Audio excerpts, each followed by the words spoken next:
Isang mapagpalang araw po sa ating lahat.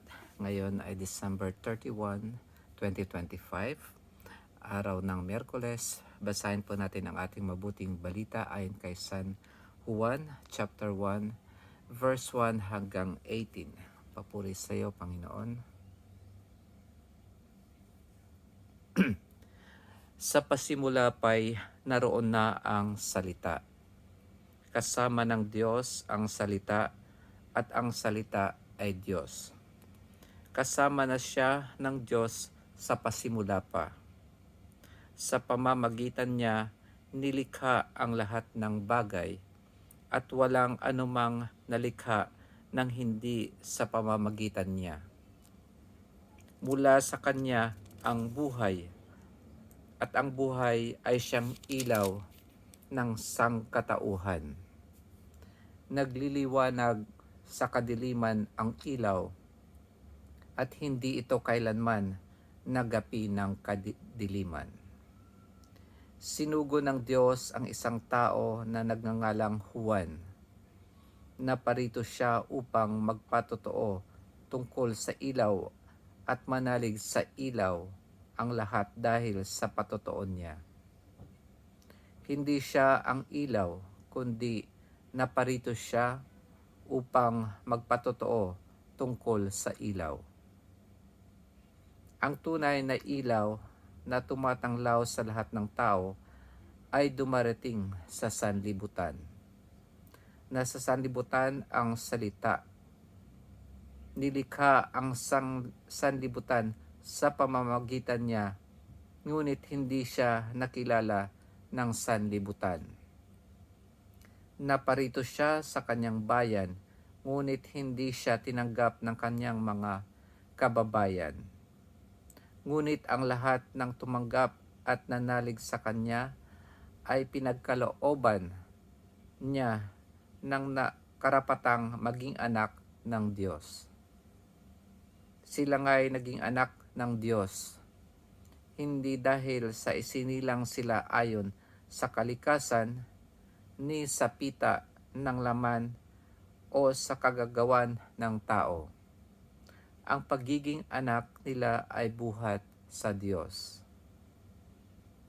Naging tao ang salita at siya'y nanirahan sa piling natin. Nakita namin ang kanyang kapangyarihan at kadakilaan, puspos ng pag-ibig at katapatan. Tinanggap niya mula sa Ama ang kapangyarihan at kadakilaang ito bilang bugtong na anak. Nagpatotoo si Juan tungkol sa kanya, at ganito ang kanyang sigaw. Siya ang tinutukoy ko ng aking sabihin, ang darating na kasunod ko'y higit sa akin sapagkat siya na bago pa ako ipanganak. Dahil sa siya'y puspos ng pag-ibig, tayong lahat ay tumanggap mula sa kanya ng abot-abot na kaloob. Sapagkat ibinigay ng kautusan sa pamamagitan ni Moises, ngunit ang pag-ibig at ang katotohanan ay dumating sa pamamagitan ni Hesukristo. Kailan may walang nakakita sa Diyos, subalit ipinakilala siya ng bugtong na anak. Siya'y Diyos na lubos na minamahal ng Ama. Ito ang mabuting balita ng ating Panginoon. Pinupuri ka namin, Panginoong Hesukristo.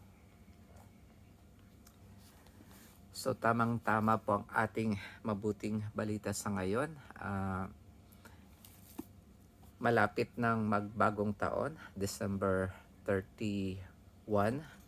At kung maaalala natin, ito rin yung chapter 1 ng Gospel ni Saint John. At kung nababasa niyo yung Genesis, halos ganito din yung pasimula niya. So bago pa magsimula ang ating bagong taon, magandang maunawaan natin o kaya ay balikan natin yung sinabi dito sa St. John chapter 1 tsaka yung sa Genesis chapter 1, kung saan doon sa Genesis nandun na ang Diyos. Ang tatlong persona ay nandoon na bago pa alikhain ang mundo. At dito rin sa Gospel ni St. John, bago pa ipanganak ang ating Panginoong Heso Kristo ay nandoon na siya. Siya ay ang salita, ang sinasabi dito, at ang salita ay Diyos. Kaya nga bago dumating ang bagong taon o kaya yung bago